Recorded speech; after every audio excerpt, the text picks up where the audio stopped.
There is a saying in the Airforce, there are no new accidents, only new people. And to carry that buddy of yours, your course mate, your roommate on the shoulder to his funeral, it's a huge, huge growing up moment. So the families they live on that edge of fear all the time. Yeah. And they cope with that and still live very positive and beautiful lives. Or the wife is a soldier by herself. Yeah. She is also groomed and she's also trained and she's also highly capable. And Sindoor, like it's been said, it's not over. The parliamentary attack was the trigger at the political level.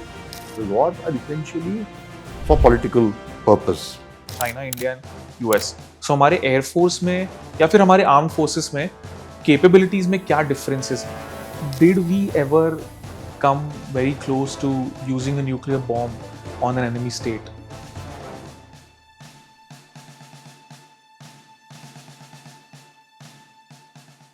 Hello and welcome to another episode of the Brown Guy podcast.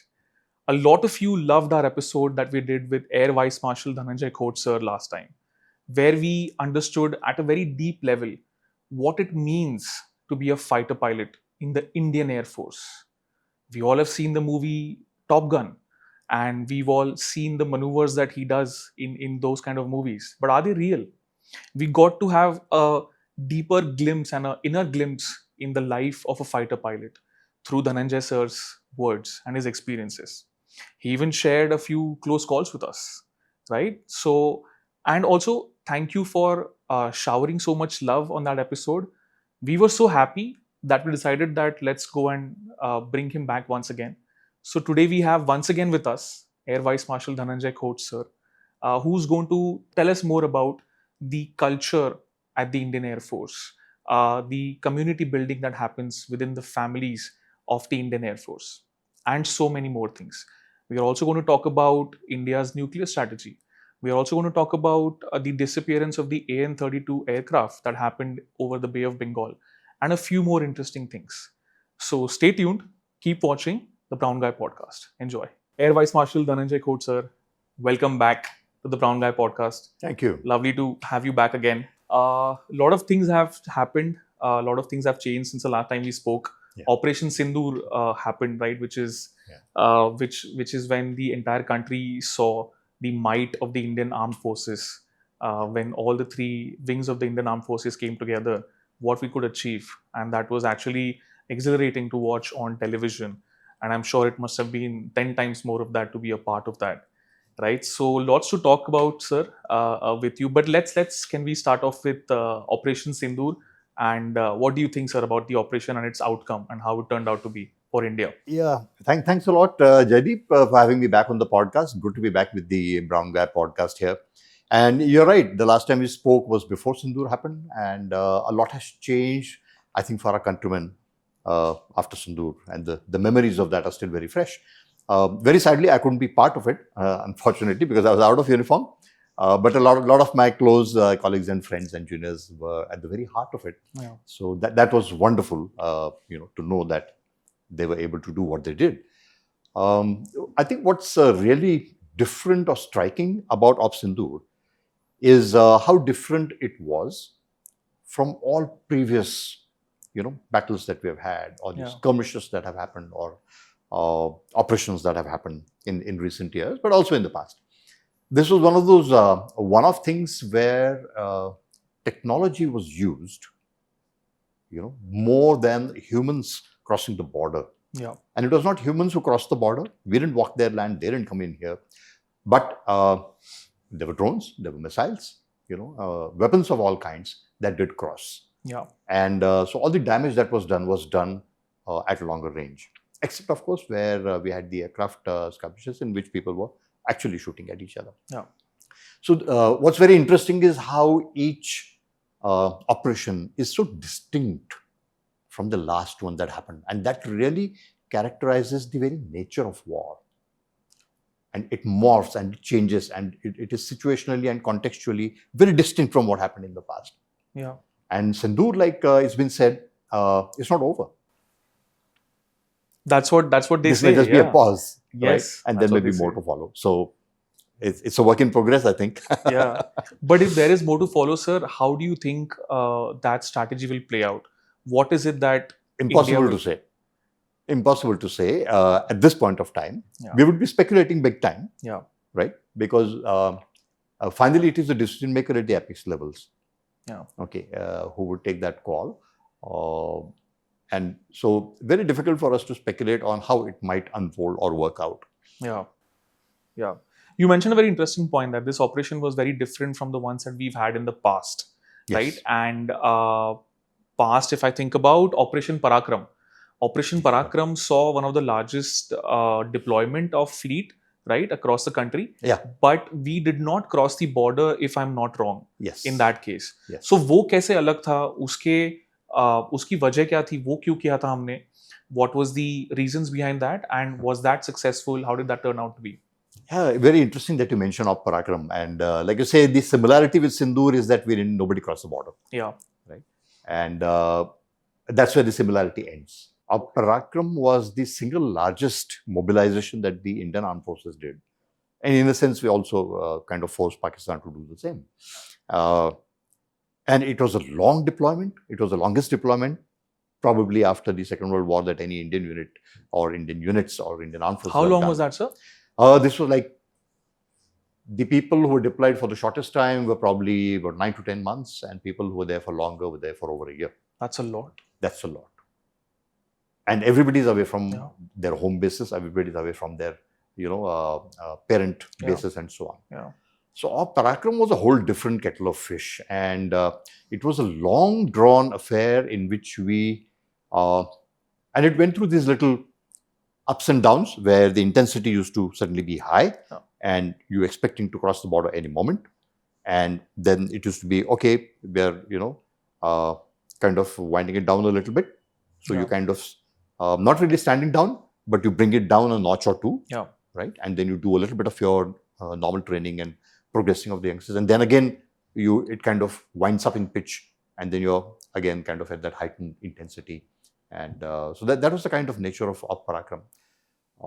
What was truly interesting for all of us who went through that entire period, was the challenges of having that expectation at the back of your mind, right? And for that duration. Yeah.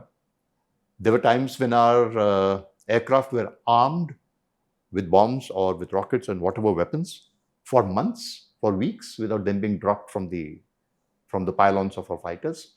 And we would brief our missions, the first missions and so on, with our teams every day, every second day, every third day, something like that, so that we kept refreshed on it, because the signal may come any moment.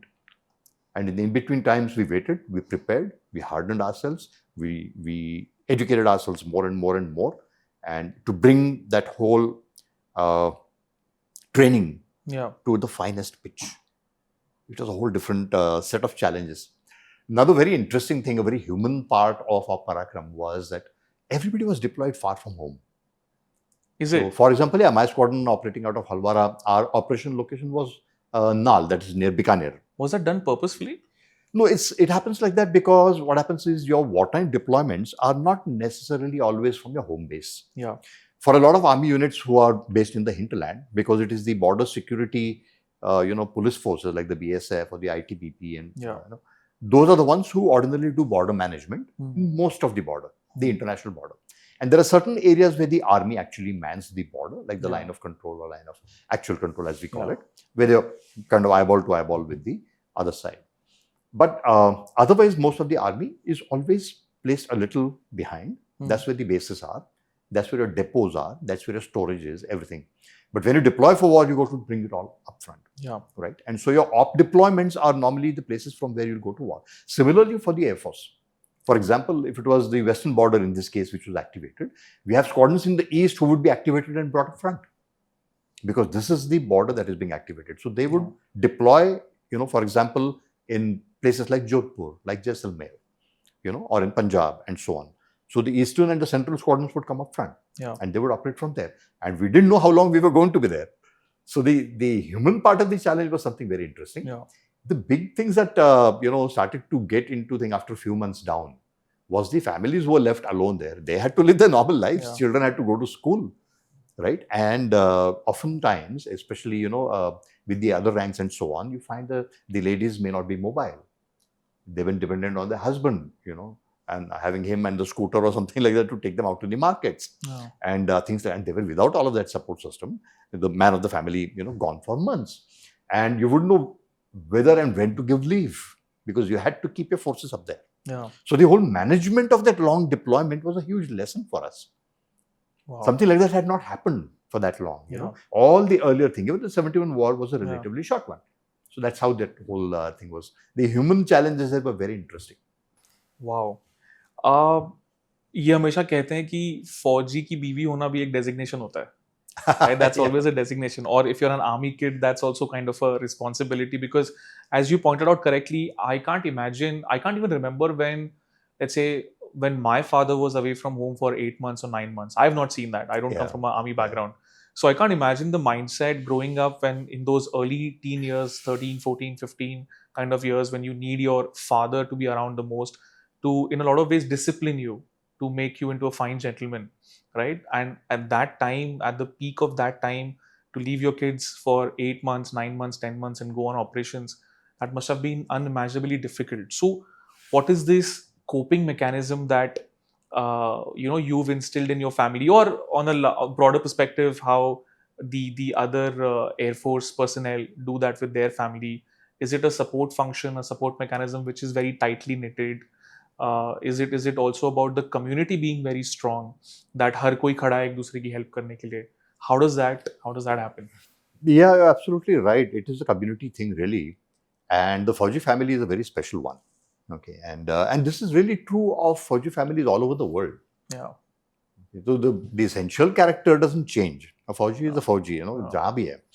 And I spent a couple of years, 2.5 years with the US Air Force. Right, and right off the bat, what you could make out was that their lives, their concern, their community interaction, and all of that was very, very similar. And so you could relate to that within a couple of days, and you were part of that off the bat straight away. So what happens is, what's distinct about the military family and the military community as a whole is we are actually a family at multiple levels. You have your individual family. Yeah. Okay. I, my wife, my children is one. And then we have the unit. We are all posted to a unit. So that unit becomes the larger family. So we are the joint family, so to say. Right. And then that unit is placed on a base where there are multiple units. So the base as a whole is also an extended family and support system. And then for me in the Air Force as a whole is an extended family. Right. And there are times when there are people in crisis or people have this thing, and this thing escalates, and all the way up to Air Headquarters is involved in supporting and helping that family out. Okay. So you have this solid feeling all the time of having this huge wall behind you, backing you. Okay, that's one part, and so that gives us a certain amount of thing. But how does it practically happen on the ground? Everybody's there for each other. We are all away from our birth families. Our siblings are not around us. Our parents are not around us. Even our school friends are not around us. So here we are, far away from our homes, and it would be a Maharashtrian like me, a Bengali, a Punjabi, Kannadiga, a Tamil. It's a bunch of people with very disparate backgrounds. But the common thread that develops through this life together and the bonding that happens is extremely strong. We are very conscious that we are the support system for each other. Okay, and we bank on that. And so the trust factor becomes very, very, very strong. And I've seen just so many incidents and crises that happen around me where the entire community just rises, as one man to be in support of that. And this happens when there are, mishaps, unfortunate incidents that happen. You're there for the good times, you're there for the bad times. And the memories you build together become so strong that they're lifelong. Yeah. And we have structures, we have systems.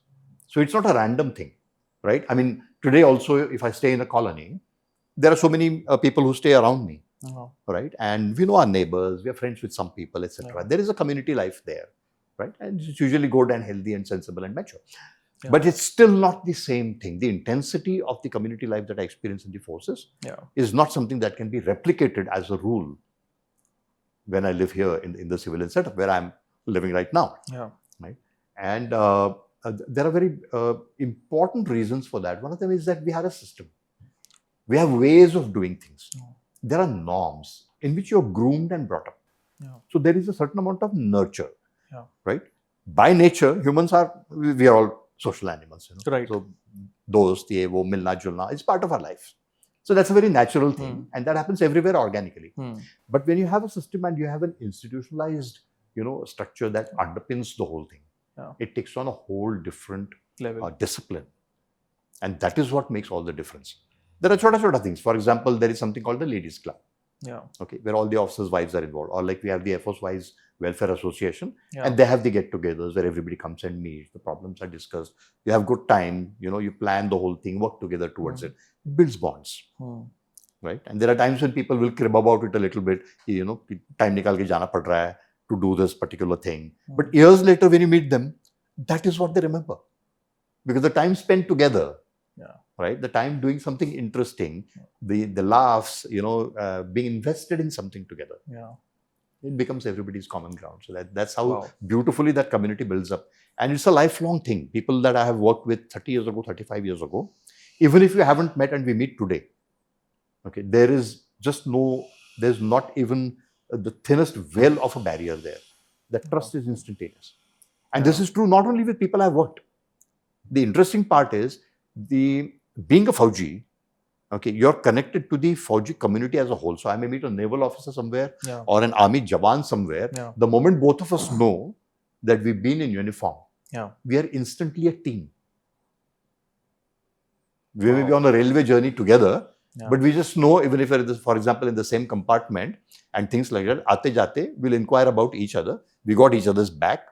If someone needs to look after something while the other guy steps out, that is automatic. I mean, you just team, you may not even know anything more than the fact that both of you are Faujis. Brotherhood beyond blood. Absolutely. So that level of trust in the uniformed communities, because of how we've been brought up, what are the systems and the disciplines and the grooming through which all of us have been. So we know that man, or that lady, or that woman officer for that matter, is a product of the same system. Yeah. And that connect is instantaneous. Yeah. It's a very different thing. Sir आपने एक बहुत interesting चीज बोली अभी about accidents right and I am sure because जितने drills होते हैं air force के you have to fly almost every day right no matter where you are posted you have to fly every day you have to keep brushing up your skills I am sure and that must be difficult इतने high speed पे when you are flying every day I think it's bound to happen that accidents तो होंगे and they are more common than what meets the eye right must be very difficult, can't even imagine. So what I want to understand is the entire thing that goes in the background if something like that happens. Firstly, of course, two possibilities: either the pilot ejected, he's fine. In that case, I want to understand उन पे inquiry क्या होती है, what kind of mental pressure he must be going through, because it was an honest mistake probably, or it was something else that went wrong in the engine. हमें नहीं पता. But एक बार land होने के बाद, what is the inquiry that happens on that? And if in case if the pilot is martyred, that's very unfortunate. उस case में क्या होता है? What happens after that? In that? Yeah, frankly, anything with a little risk in it. The possibility of a mishap is always there on the cards. Like even when we drive. Yeah. If you look at the statistics, flying is a lot more safe. Absolutely, than absolutely. And these days I live in Ahmedabad. Ahmedabad traffic is legendary, and so it's far safer to be airborne. And there are times I was wishing I was, oh God, just 50 feet above this, where people are a lot more disciplined, they're trained, and they're a lot more situationally aware than the people who are around me. But the fact is, the serious thing is, I'll give you an example. We were cadets, actually, and my roommate died in a crash. We had just started flying. Oh, I'm sorry. We had just gone solo. And so we had been together, and obviously very thick, your roommates, and you go to work every day, you come back every day. And that morning also, we went out on our bikes, chatting, and he was to go on his first, what we call the sector solo, which means for the first time, the first couple of solos, the pilot basically stays on the circuit around the airfield, and he does practice circuits and approaches. How old were you guys at this time, sir? 21 and a half, something like that. That's very young. Yeah. I mean, that's when you're training to do all this, right? 22-ish. And the other guys were a little younger than me, Yeah. maybe a year younger than me. And then he goes for his first sector solo, which is the first time you leave the airfield area, go into the flying sector, Yeah. which is an area of 50, 60 miles away from base. And then you fly in that area and come back. And then on the way back, you entered a little patch of cloud. It was monsoons. And then the next thing we heard was that he was missing. The plane was overdue, all of that. And then that the plane had crashed and found. And it's a huge shock to the system, right?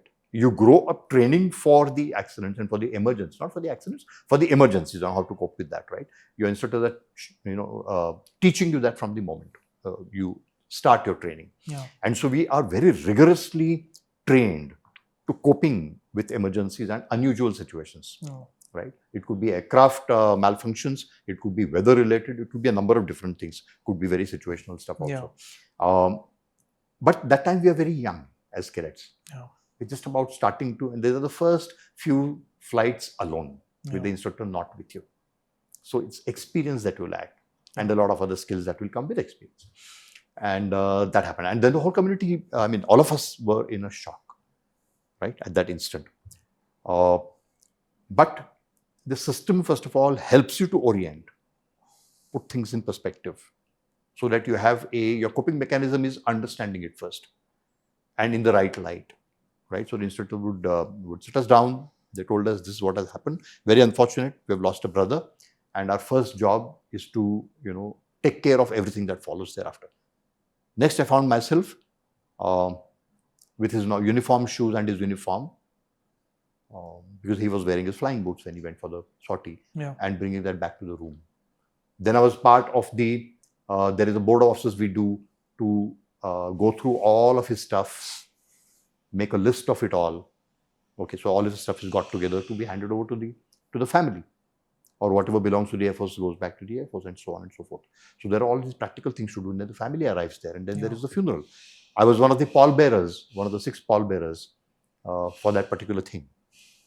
And to carry that buddy of yours, your course mate, your roommate, on the shoulder to his funeral, okay, it's a huge, huge growing up moment, right? And then we had another accident within a few days, within 3 days of that, 2 days or 3 days of that, where 2 instructors crashed in a thunderstorm cloud. And so for the whole batch of us, it was like, oh my God, it can happen like this.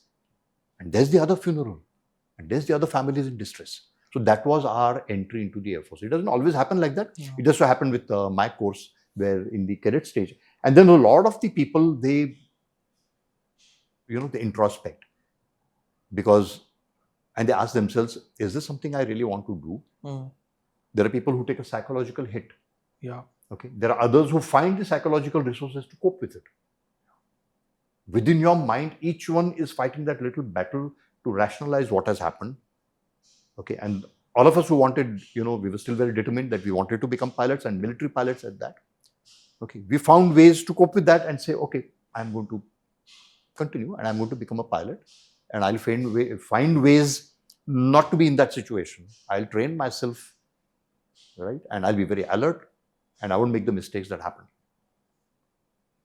So each accident is one, the coping with the practical aspects of that.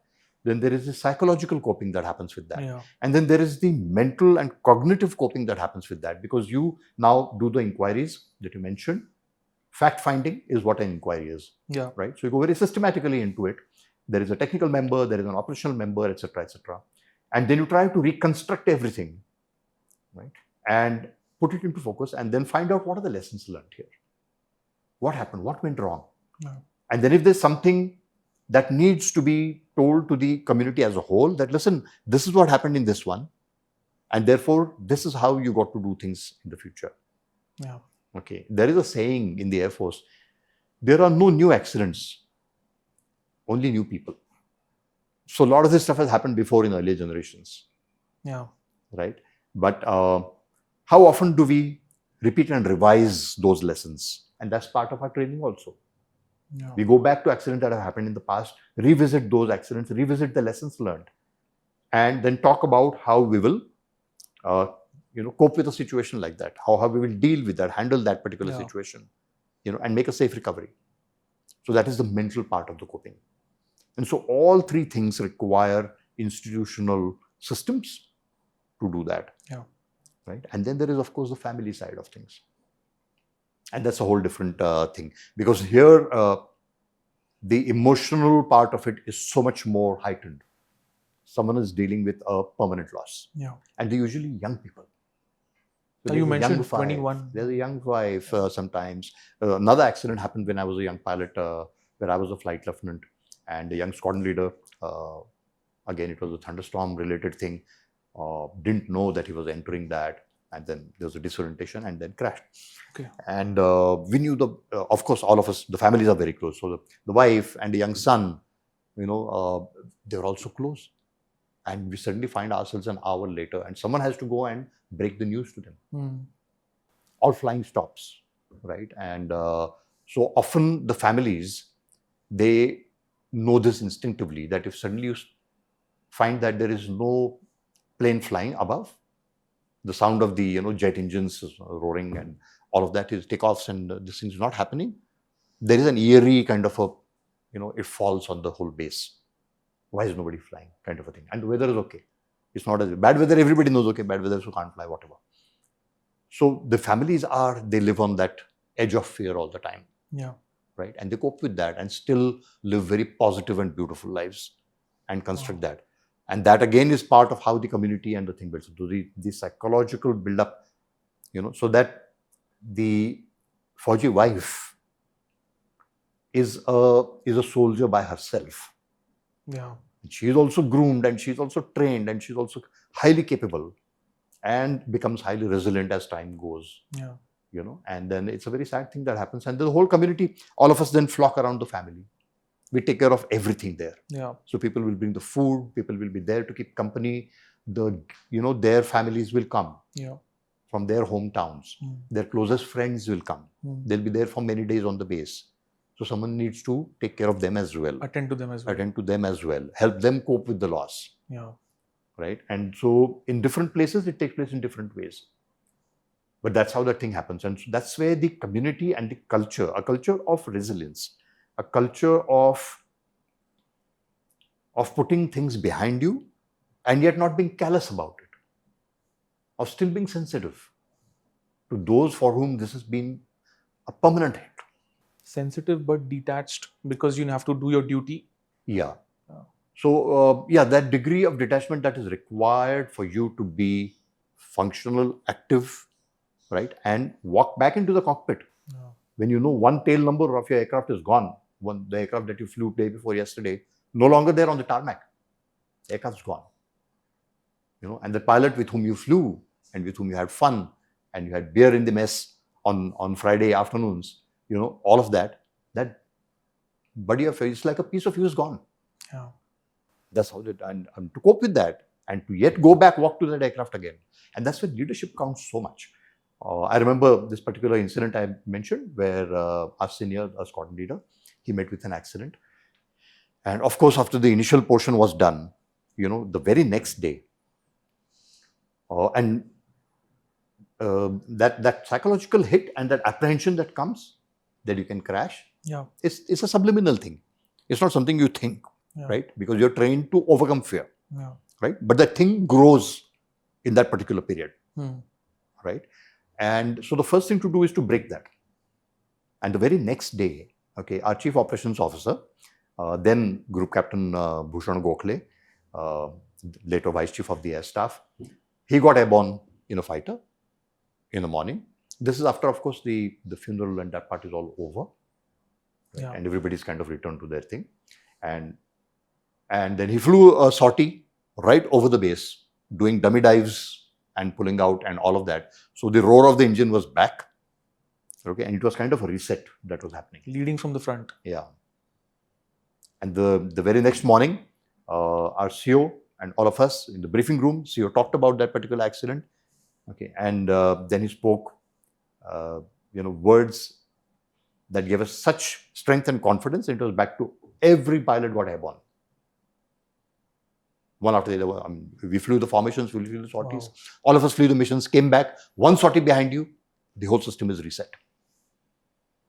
So that's the kind of, a way that you keep yourself up. And imagine in war, this is going to happen at a much larger scale. Yeah. Right? You're going to lose buddies all the time. You're going to, you could be the next one. Yeah. And you walk into the cockpit knowing that you could be the next one. And you go there, still with the same determination and resolve to do what you're supposed to do. And you expect to come back, and the thought at the forefront is you expect to live, you expect to come back, you expect to be successful in whatever strike or, mission that you're going for. Yeah. At the back of your mind, it may not be that way, but that's the life of the military aviator. Every day when you get airborne, and often you get airborne for, 3 times or 4 times, your main briefs are the same. Yeah. Every day. Yeah. But it's the leadership of the people who are there ahead of you. Those examples are constantly in front of you. Right? So you grow into those shoes. Yeah. That's how the strength is built up. Wow. Do you miss flying, sir? Oh, absolutely. Being in the cockpit? I dream of that I'm flying very often. And you miss flying. That must be like a feeling like no other, right? Oh yes. Oh yes. There's no pilot who's, once you've been airborne, and seen the world from a whole different way. Yeah. There's a series of absolutely personal experiences that probably you can only share with another pilot. Yeah. And I remember one conversation when I was in the US with an American pupil of mine. And we were flying a long sortie in the evening. It was around, evening going into dusk. And he was under what we call the instrument hood. So he was blind to the outside world. He was doing instrument flying. It was an instrument flying sortie. So he was doing that whole thing there. And it was a long sortie. So we were navigating to another base to land there. And there was such a brilliant sunset that was happening on one side. And the colors of the sky and the way the ground looked and everything it was a divine, serene, a moment where everything just went still. Right? Yeah. Just the drone of the aircraft behind there. And there I was looking at this and I was thinking to myself, poor Brian is going to miss this. So I just said, hey, Brian, pull open the hood. Yeah. So he said, sir? I said, open the hood. So not so, ordinarily, because you're doing instrument flying, you're supposed to continue to remain under the hood. Yeah. But since I told him, he pulled back the hood. And there was just silence for about 4 or 5 seconds. And then what I heard on the radio was just a quiet, wow. I can imagine that. It was so graphic. I can actually imagine that. Oh, Lord. Man. And the both of us were just silent. And it was a divine moment. And what we were, it was something that we shared that was very personal. Yeah. And something that we would never be able to describe to anybody else what that moment was like. Right up there at, we were probably somewhere between 25,000, 30,000 feet, if I recall correctly, and just watching this sunset from the air. And brilliant. And then, of course, 30 seconds of that and, okay, hood down. Let's get back to business. So these moments, and then we were talking about it on the ground. I said, and he said, sir, I'm never going to be able to tell my parents what this was like. Wow. And you know what came to my mind? I said, Brian, there are some things which you share and are closer to even an enemy pilot.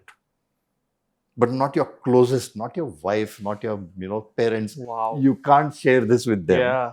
They would not be able to understand it. The enemy pilot has had similar experiences. Experiences as you have. Yeah, it's a very different environment. Wow. Wow. Can't even imagine. I mean, for a civilian, that's like a dream. The only thing that we get is like a 1-by-1 kind of a window. And in that also, most of the time, the pilot says that, okay, you have to put it down for some reason. I think while you're landing or while you're taking off, there's some kind of a rule. I'm not sure about what that is. I'm sure it's important, but not sure what that is. But yeah. That's true. I just want to ask you one more thing about what we are talking about at the time of Operation Parakram, right? When we strategically mobilize that kind of a base, right? Those kind of people, how do we make sure that we are deterring the situation or we are handling the situation without escalation? Because war kisi ko nahi chahiye. We don't want to go above and beyond and try and do things that we shouldn't be doing.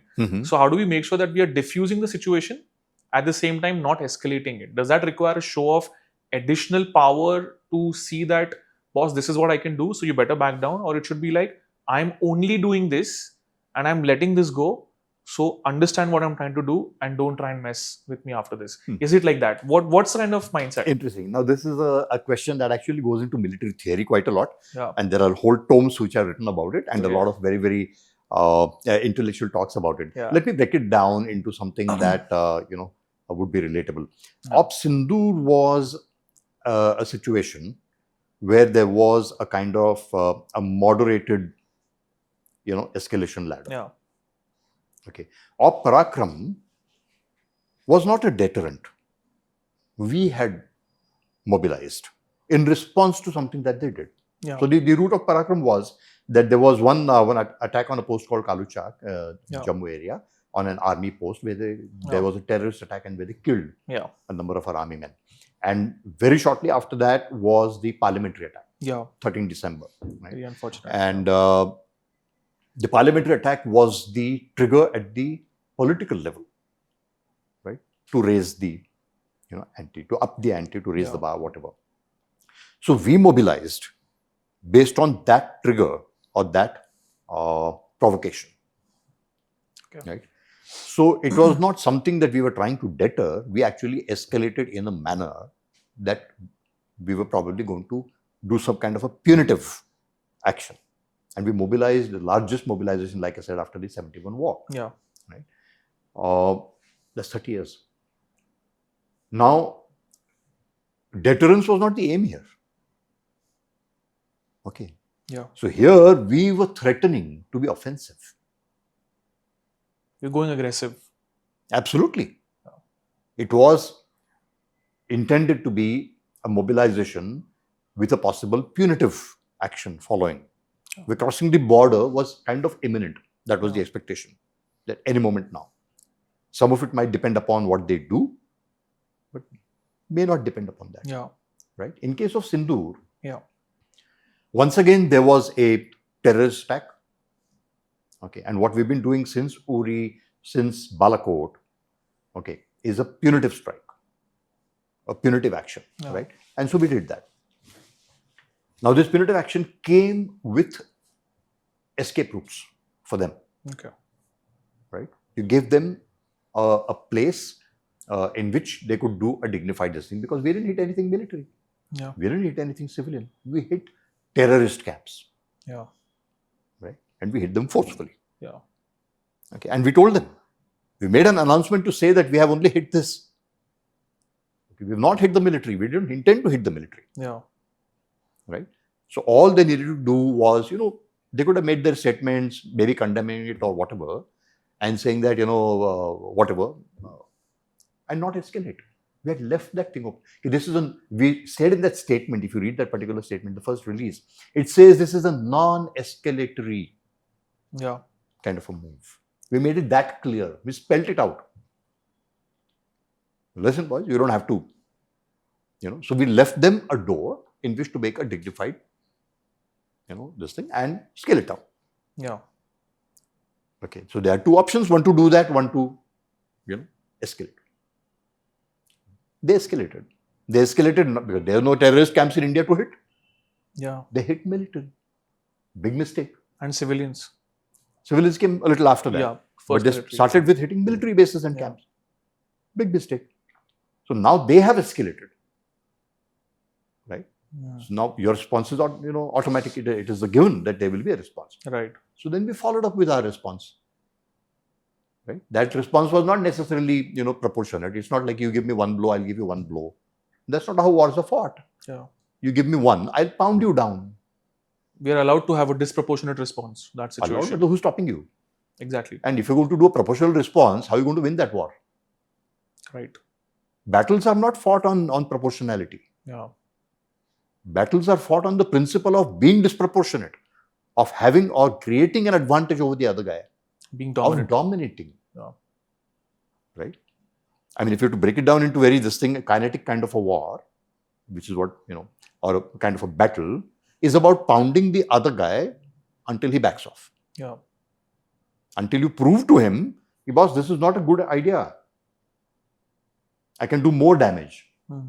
right? So it is in mind that you are really addressing in that. So that's how the thing is. Deterrence is something else. Deterrence is where you create the capabilities or you demonstrate the capabilities, okay, so that he doesn't do an action. When you're responding to an action, that's not deterrence. Okay. That is response now. Deterrence is behind. The moment for deterrence is gone. Yeah. Right? What happens thereafter, once a response has happened and there is an exchange going on, is what is called escalation control. So at each point, you have to say, how far are we willing to go? How far do we think they are willing to go? And what are the ways where we can step off? Yeah. Right? So there is a lot of thought that is required here, strategically thinking, politically thinking, because wars are essentially for political purpose, not for any other. The military is an instrument that you use when all other instruments have failed. Yeah. Right? When talking doesn't work, when other forms of persuasion doesn't work, Diplomacy doesn't work. some other kind of coercion doesn't work, then you come to blows. Yeah. That's the last resort. So for perspective, US using their B-2 Spirit bombers to bomb nuclear sites in Iran and completely decapacitating those sites, was that an example of deterrence? Iran did respond after that, but only for a day. And they did bomb some US military bases in Qatar, but then they had to stop. And then Trump claimed that he made them stop. So was that kind of a deterrence, example of deterrence? It's a complex thing to say. What did they deter? Future action from But Iran? there's no deterrence, there's action. Correct. Right? So if you destroyed a facility, that's past deterrence, no? If you prevented them from using or developing that facility, that would have been deterrence, that you deterred them from a particular thing. Here you have destroyed the facility itself. Yeah. Okay. It could be, a deterrence might be where you demonstrated, I have so much capability, which the US does not have to demonstrate. The world knows they have this capability for the last 50, 60 years. Yeah. Right? That you can, in a nuclear manner, just take out an entire part of the world. That's okay. Yeah. They have that kind of numbers of warheads. But that was not really deterring the Iranians from building, right? From developing nuclear capability. So stopping them entirely.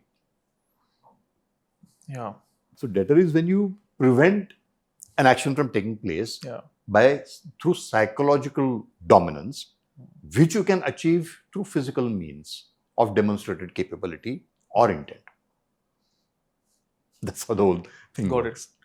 So you spoke about capability, sir. So हमें समझने के लिए what's the difference between the capability of the Indian Air Force and the US Air Force? Or if we look at the three countries like China, India and US, so हमारे Air Force में या फिर हमारे Armed Forces में capabilities में क्या differences हैं? To put it in a small podcast is a very difficult thing, Yeah. and there is lots of analysis and material on it. I would have to talk a lot of machines, a lot of numbers. Okay, which is very difficult to get into a small listing like Got that. See, each one develops his capabilities to meet their strategic aims and purpose, right? Whether it is an offensive capability, whether it is a defensive capability, what's your threat perception? Who is it that you're competing with? These are the factors that go in. So bean counts are not truly relevant.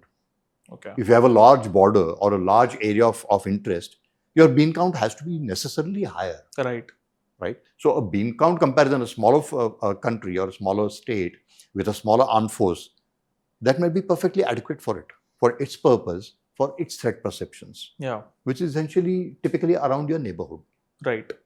Transcontinental, there are only one or two people who go kind of, transcontinental threatening or expecting a threat. Yeah. The majority of the threat are usually in the neighborhood. Yeah. Because the most of your disputes are within that community. Right? Correct. So the numbers and bean counts are only relevant up to that point. Otherwise, to say the US is technologically considered the leading edge because they put so much into the R&D, etc., etc. The Chinese have also done that over the last 30, 40 years. Yeah. Right? And they have also acquired and built technologies, and not just technologies, but also scale capacities. So they're able to manufacture at much higher scales. Yeah. Right? Intrinsically, we still do not have certain key capabilities. For example, the aero engine. We don't make our own chip. Yeah. So the heart of your avionics, the heart of your electronics, which is the chip, still has to be fabricated elsewhere. You may design it for your purpose, right? We have great strengths in many other areas, and they're coming up even better. The last 10, 14 years, if you see, with the involvement of the private sector, our whole defense sector is growing at an exponential rate. But we still do not have the kind of capacities to build and manufacture at a very high, scale. Yeah. So there is a journey for us to go there. At the same time, if you start doing a bean count comparison, you're never going to do a catch up. Yeah. That wouldn't be a right metric to measure. It's not the correct metric. But often that is the easier one to resort to. Yeah. So a lot of people will, write their articles or do their things Yeah. based on something like this. Okay, but it's the more holistic capability, and there are a number of other factors that come into there. Yeah. So it's not just technology that you have or the machines that you produce. It's also what is known as, we call it the CNP, comprehensive national power. Okay. Which is your depth of resources, Oh. your supply chains, Yeah. right? Your ability to manufacture. For example, now if you see the Russia-Ukraine thing, 3 years, they've been at it, and everything is changing. The character of war is changing as they fight. The machines that they're bringing are evolving in the duration, during the course of the war. Yeah. So what they were using 2 years ago, they're using something else today. Yeah. New things are coming up. So this kind of very accelerated research and development takes place under the stresses of war, right? And so things keep changing like that. But you have to have your resources to do that. Yeah. You have to have the logistics to do that. You have to have the depth, you have to have the money. So your industrial base becomes now a fighting force. Yeah. Your wealth becomes a fighting, element, a strength. So the comprehensive national power, your national character, how strong you are mentally, very, very important. Extremely important. How strong is your leadership? Yeah. Are you a people who can withstand pain on grounds of conviction? Look at the Russian people. The kind of punishments they have taken, as a people from Napoleonic times, Second World War, all of that. Yeah. Extremely strong-willed people. Their entire young generation was wiped out in the Second World War. Yeah. Right? And they just kept taking casualties and kept going back until they won. So national character, the strength of your leadership, the strength of your convictions, so that's cultural. That's very important. So all of these put together make that complex cocktail which determines what your true fighting capabilities are. It doesn't come down to machines or numbers. No, actually, very only. very well said.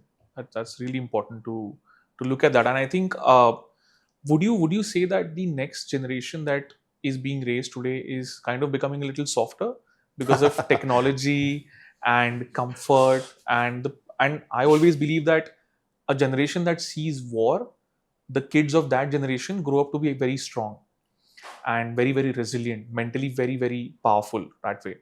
And the generation that establishes the peace, their kids tend to be growing up in comfort. I think even that's what happened with the Roman Empire when they fell.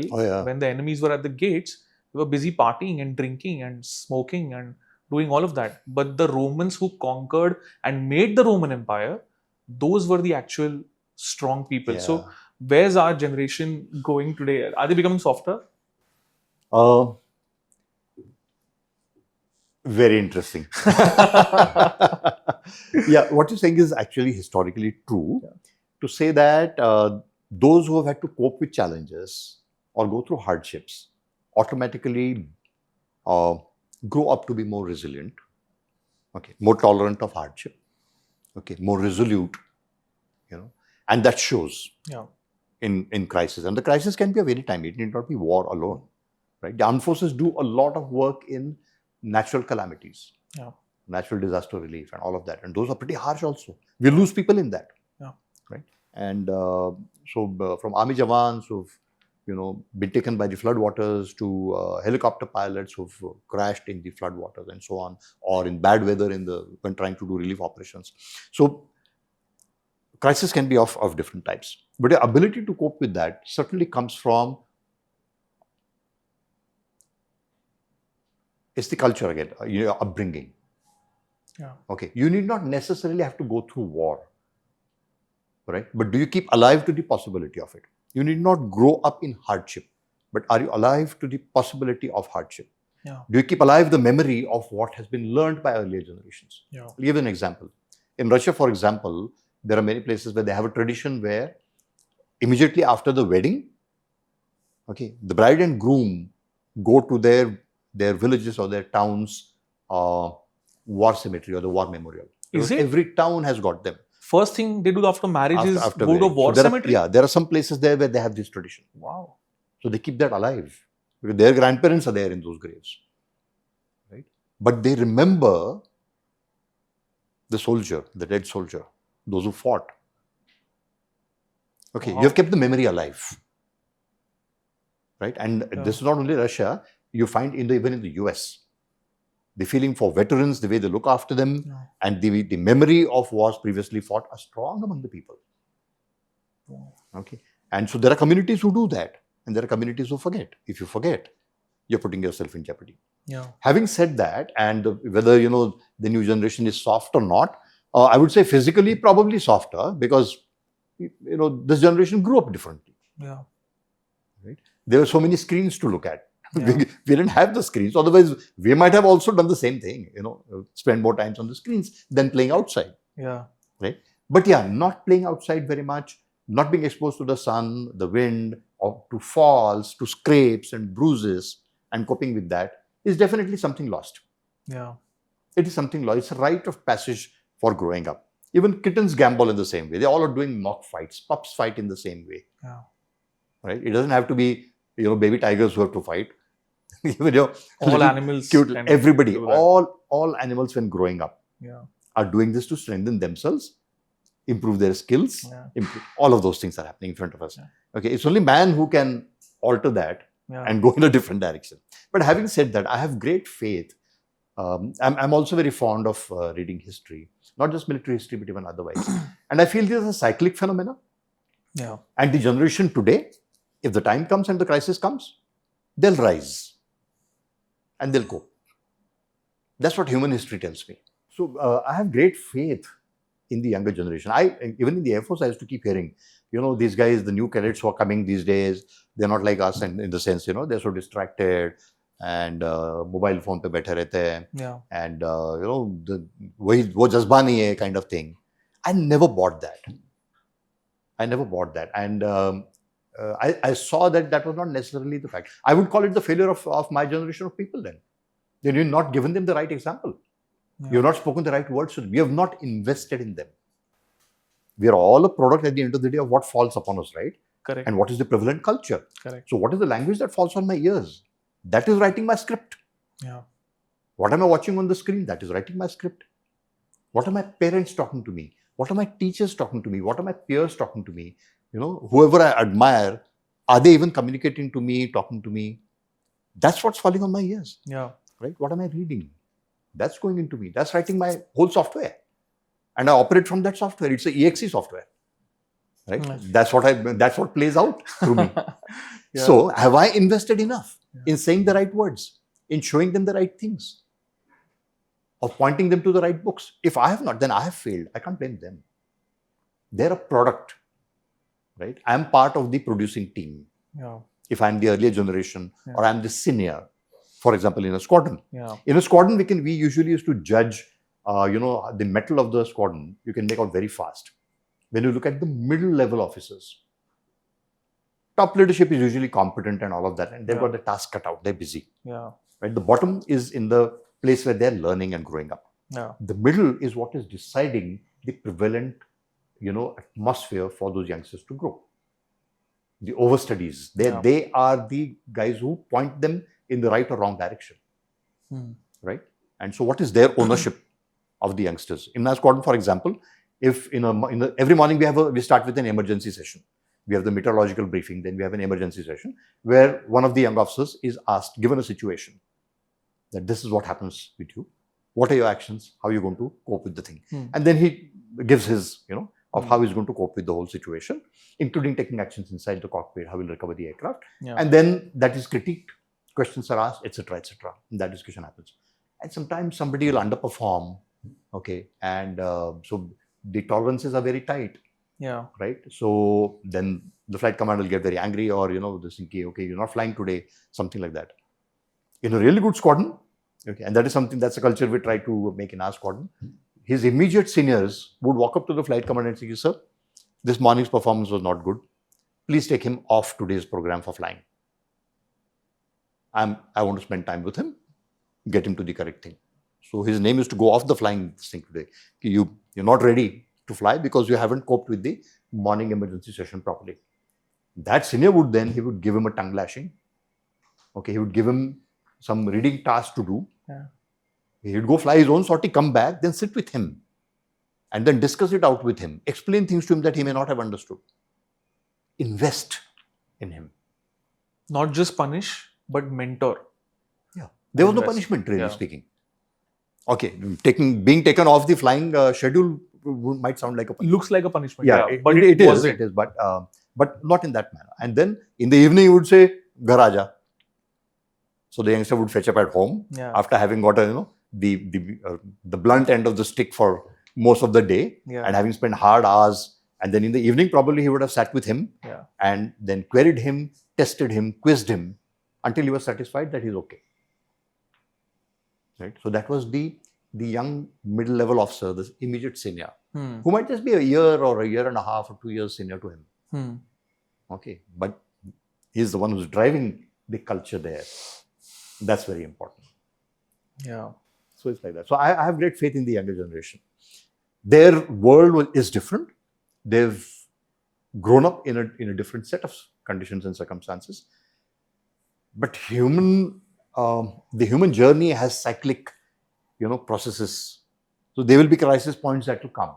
The crisis point of 500 AD, very different from 1400 AD, very different from 2000 something. Yeah. Right? And whoever there is on the spot, okay, are built to develop those resources, to rise to the occasion, and to cope with their crisis and to see it through. Wow. I've never felt that they're much more capable than I am in many ways. Okay, so some of my exposure may not be the same thing as them, but they have other exposures and other strengths. Yeah. So they'll find a way. Yeah, I'm sure. And I always believe that India has a very good demographic dividend. Our median age, if I'm not wrong, is about 29, 28, something like that. Yeah. And it's just a matter of time that the dividend starts paying off. I mean, with the availability of AI and so many good sectors coming in, the overall economic growth, I think it's just a matter of time that plays out. Yeah. But I'll tell you one thought. I always believe I'm a 90s kid. I believe that I was the last generation that spent like 5-6 hours a day outside my home. Oh, yeah. And playing cricket and gilli danda and whatever we got. If there's no ball, no bat, if we don't have money to buy a ball because kal wala ball ghum gaya kahin pe, so we would just play with anything and just spend the entire day in the sun. So yeah, exactly. Kittens gambling, right? Yeah, same thing. Same thing. Yeah. Sir, one controversial question. I've read very little about it, about the disappearance of AN-32 aircraft that disappeared, I believe, in 2016 over the Bay of Bengal. That's right. Right, and it was a aircraft belonging to the Indian Air Force. Yes. It's very unnatural for an aircraft to disappear, and it also so happens that just I think 2 years before that, flight MH370 disappeared. That's right. While it was traveling somewhere in the Southeast Asia side, and it disappeared over the ocean. So aircraft disappearing is very unnatural because it's been tracked by multiple people. I'm sure it's tracked by satellites. So what happened in the case of AN-32, and did we ever find it? Did we find any clues to it? Why did it happen, sir? Yeah, the AN-32 accident, a very unfortunate one. 2016, like you said, and I think it was from Tambaram to Port Blair was the flight. That is from Chennai, Tamil Nadu, to Port Blair.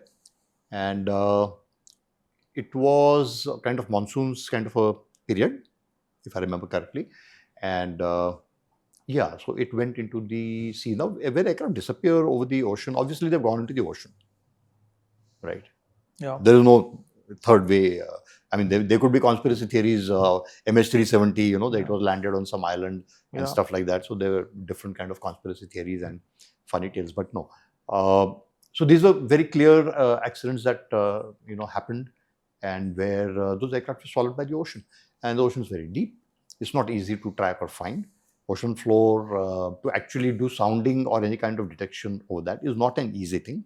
There are ways, and those are attempted. Often in the aircraft, there are transmitters, the distress signal keeps coming and all that. But again, once it's inside the water, that mechanism may fail or the signals may never be heard. So often when that kind of a thing happens, you simply have no idea. And while you're right that there are radars tracking and all of that, it's not 100% of the globe that is covered by radar. Radars have to be positioned somewhere, either they're on land or they're on ship. And typically the air traffic control radars are all land-based radars. Yeah. Right? And so you have a particular range. Okay. Yeah. And that's usually your line of sight kind of a limitation and the technical limitation of that particular radar. So a few 100 kilometers is kind of range you get.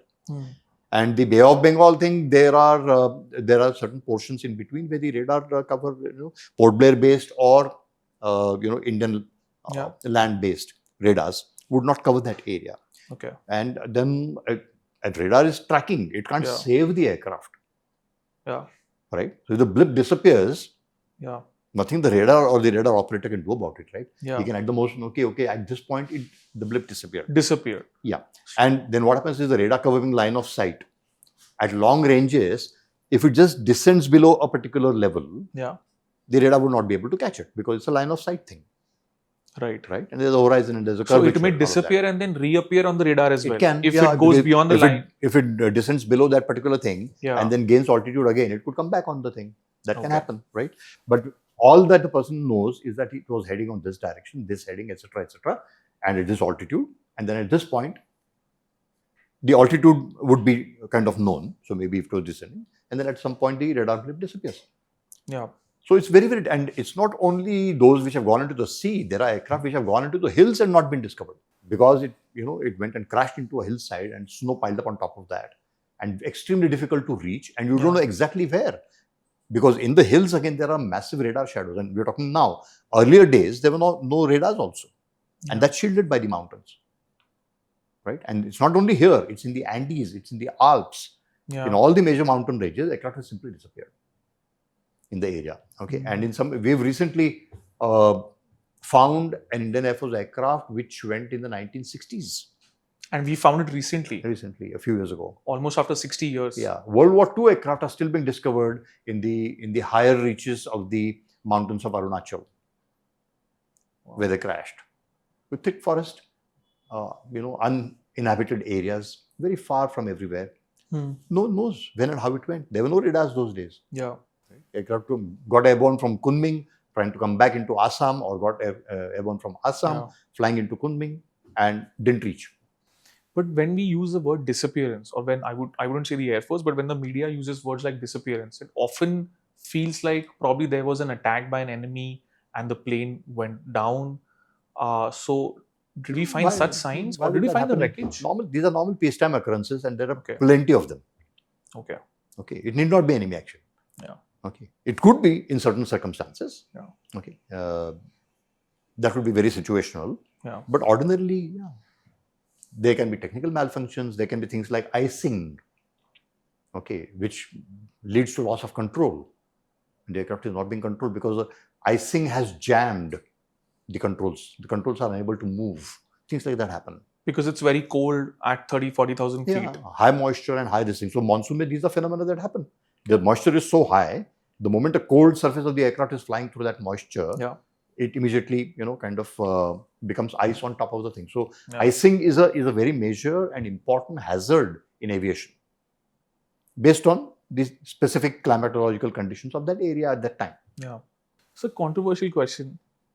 Did we ever come very close to using a nuclear bomb on an enemy state? I don't think so. But that's a question for the PM. I'm sure if the PM watches this, then we in the military, I don't think we've come to that kind of a crisis at all. We haven't? I don't think so. Any calls that? I wouldn't know. The thing is, why would somebody use a nuke? Yeah. what is, that urgency or that great desperation that you have to use a nuke? Yeah. Nukes are not something you use casually, right? Yeah. Yeah. So you always do conventional. Yeah. I mean, there has been no nuclear usage after 45, correct? Yeah. And so many wars, long Luckily, wars, and there the shouldn't Korean be. War, the Vietnam War, 21 years Yeah. of Vietnam War, long drawn affairs, right? So many of various things have happened all over the world, including involving nuclear powers. No Yeah. nuke has ever been used. Yeah. It's too difficult a weapon to use. Yeah. And India, I think, has been very open with its nuclear policy and the way we look at it, as opposed to countries like, I don't know, should I be naming this, but let's say Israel, because the defense minister of Israel has never confirmed whether they have nukes or not, or if they do have, then how many nukes they have. But India has been very transparent and very open about these things. How many do we have? I'm not sure, sir. Not about the number, but these are not things to be transparent about. I mean, the thing Yeah. is what? You want to hand over information on a platter to the enemy? No, yeah. Nobody Correct. does that. Correct. In the military, nobody gives us figures or plans or anything else to Yeah. anybody else. Yeah. That's not the way it is done. Okay, so I mean, there's this new sloganeering, that the nation wants to know what the nation needs to know. No, it doesn't. This it doesn't want No. need to know. Absolutely. This Yeah. is need to know information. Yeah. No, and there's this whole line of kind of misinformation, or call it misunderstanding, Yeah. that's being propagated inadvertently perhaps, but it's not the right thing. Things are secret for a reason. Yeah. Even within the armed forces, one office is not told what the other office is dealing with. Yeah. What's on his file is in his file only, for a reason. Things are on a need to know basis. Need to know. And basis. no, nobody needs to know. No Indian citizen, even the taxpayer, does not need to know, Yeah. Exactly what the plans are, where you're going to do what next, or what somebody else is planning. Yeah. No. No, absolutely. Agreed on that. I think we saw the good side of that during Operation Sindoor, because the way India conducted it was so precise and so quick that I don't think anyone found out. We only found out after it happened, after it was done, and after a couple of hours after that. So I think, that's the right way to operate, as you And said. that's the very only way it correctly. can happen. Yeah. There's no way to tell people beforehand, Yeah. hey, listen, we're going to strike here. It doesn't happen that way. Yeah. What anybody knows, he's able to do something about, Yeah. if he has a little bit of time or orientation, to do things. So you never, war is not fought like that. Yeah. So something you spoke about brotherhood and the culture in the Air Force and the armed forces in general, right? Something stayed with me, and I could think of this one line that I read somewhere or saw somewhere on the internet. Very, very nice. It says that you should never eat with people that you don't intend to starve with. Nice. How does that resonate with you? Oh, 100% it does. That's a very nice quote. And it's very true. And that is really the nature of any kind of a real relationship, or any kind of a real bond, right? It's not only for the sunny days. Yeah. Okay, that bond is true only if it is also going to withstand rainy days, right? And that's exactly, in our case, we come together essentially for the hard days. Yeah. The very nature of the armed forces and the reason for an armed force to even exist, okay, is to be that barrier between disaster and the rest of the country when the chips are down. Absolutely. So we're there for the hard times, right?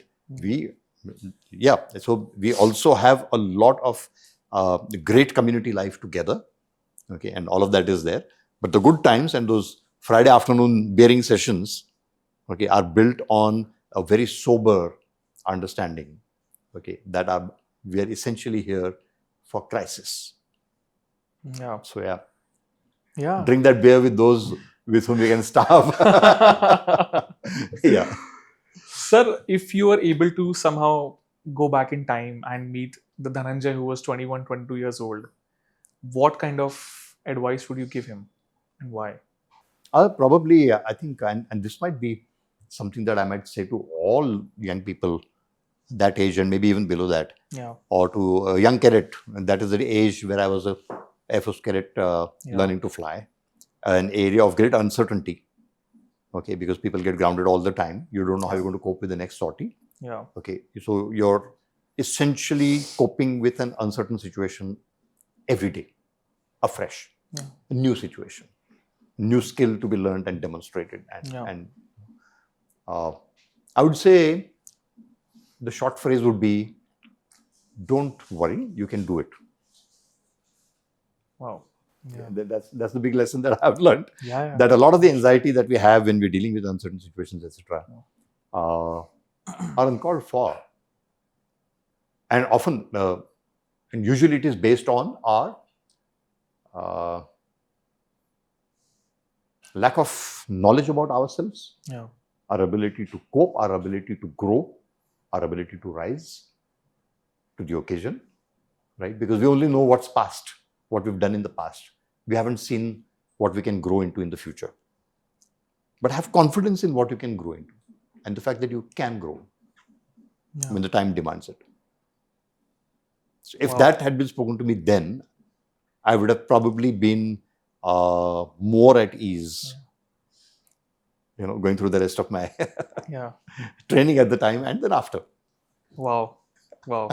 Such a simple statement, but I'm sure it would have made so much difference. It would have. Yeah. And there are people who said it, mind you. Yeah, there were times when I was, completely overtaken, overwhelmed by what was ahead of me, right? And there were people who very simply gave me that confidence, saying that, yeah, we know you'll do it. And you just changed everything. Wow. I wasn't sure I would be able to do it. Yeah. And there were times when you come across those situations where you think, isse zyada nahi ho sakta. Yeah. Right? And then you remember these words. Wow. And then you think, kyun nahi ho sakta? Tomorrow's another day. Let's get back up, boot yourself up, and let's give it another shot. Zinda to hai na abhi. Yeah. That kind of things. This reminds me of one more quote, sir. Again, a very, very heart-touching kind of a quote. It said something like this, wherever I read it. On your worst days, you're not as bad as you think. And on your best days, you're not as good as you think. So try and keep a balance between both these things. True. Yeah, in fact, a very similar quote comes to my mind, which says that you're never as good looking as your mother thinks you are, and never as bad as your Aadhaar photos. That is so true. My Aadhaar photo, absolutely crazy. You wouldn't recognize me in my Aadhaar. For my passport also, for that matter. Sometimes I hold my Aadhaar in the card and is that really me? Or oh Lord, I hope I don't really look like this. Yeah, but the fact is this, it's so true about life, and somehow forces tend to conspire to force you into one extreme opinion or the other on yourself. Yeah. On your good days, people will give you so much, praise and stuff like that. You can really. So I think the thing to learn here is to remain sober and centered. Yeah. Right, and not get swayed to either extreme. Yeah. Stay grounded. Yeah. Follow the middle path. Know that you are capable. Yes. Positive reinforcement is good. Yeah. It reinforces certain things that you did, and that's strengthening you. All right. But don't think of yourself as the cock of the walk because you had one good day. And that's, especially in my line of business, which was ground attack, strike pilot, right? And so everything depended upon the final verdict on you was where your bomb went, or how many bullets struck the target, or where your rockets hit. Right? Yeah. So the results you got on the range was something that could not be hidden. Right? So everybody knows everybody. There are competitions, there, everything. And so there are good days on which you go, you get your direct hit, or get a 5-yarder, 10-yarder kind of a score. And this is all at 900 kilometers per hour, dive, everything moving, changing, and that the whole aiming is a whole science by itself. And there are winds and all of those things. So when you got a good thing there, you're coming back with that swag, right? Chest out and just had a great day. And so, but then, obviously, very soon it will be followed by a bad score also, by the law of averages. Yeah. And there's some things that you will foul up and it will not be right. And so the saying that goes in strike accordance is, the day you get your direct hit, you're the king till your next washout. Wow. But that washout is also going to come. Yeah. So that's how life is. And also on your bad days, there'll be so many things that will tend to make you feel that, You're really low on skills, low on resources, and things like that. But that's also not true. That's never true. Yeah. You're built very strong. People don't realize. Humans are built very strong. And that's why I have that great faith in not only this generation, but generations 100 years from now. We're built to cope. We're built to adapt. We're Yeah. just That's a source code of human existence, I think. absolutely, absolutely well said. And yeah. That's why. And I read a passage, something interesting, written about 3,000, a little over 2,000 years ago. I'm forgetting which Greek philosopher writer wrote this passage. It's a page-long crib where he says, these days, look at what's happening. Society is going to the dogs. Children are not respectful of their teachers anymore. They while away their time standing on corners and gossiping. Yeah. And they're not respectful of their elders. They're not focused on work. And teachers are also not where this thing. Politicians are this way. And the people who are supposed to enforce law and order are not doing their job. And there's things like that. And I said, this was written some 2,500, 3,000 years, something like that ago. And that was a moment of great peace.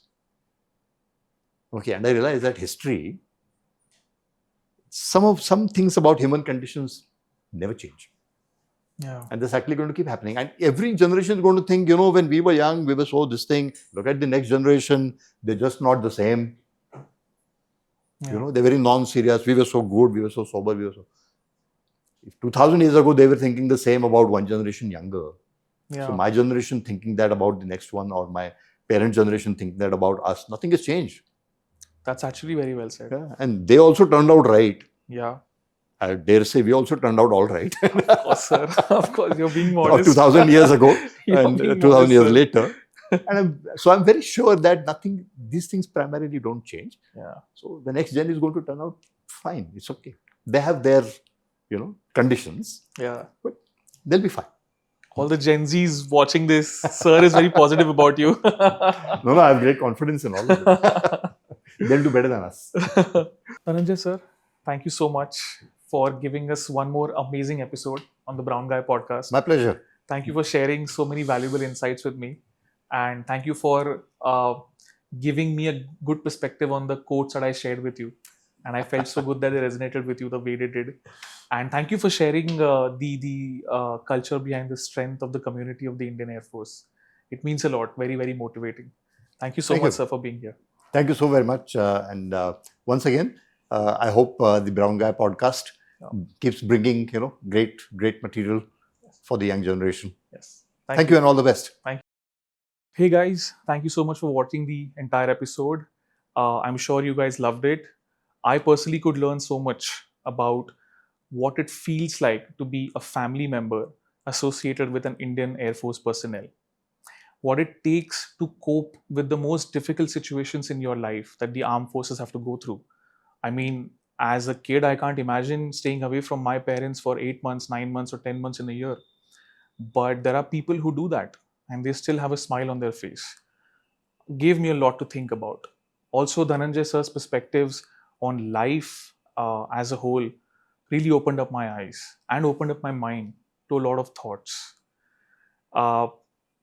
Please feel free to drop in your comments in the section below. And we would love to get your feedback on this. We would love to host him again for another episode. Let me know what topics you want me to discuss with him next time. Also, one small request. Me and my team at the Brown Guy podcast, we're very new at this. We're trying to learn things and trying to do things organically, trying to build something big and great. One like, one share, and one subscribe from your side could be really, really helpful for us. So please hit that subscribe button and also keep your notifications on the Brown Guy podcast channel. Thank you and see you next time.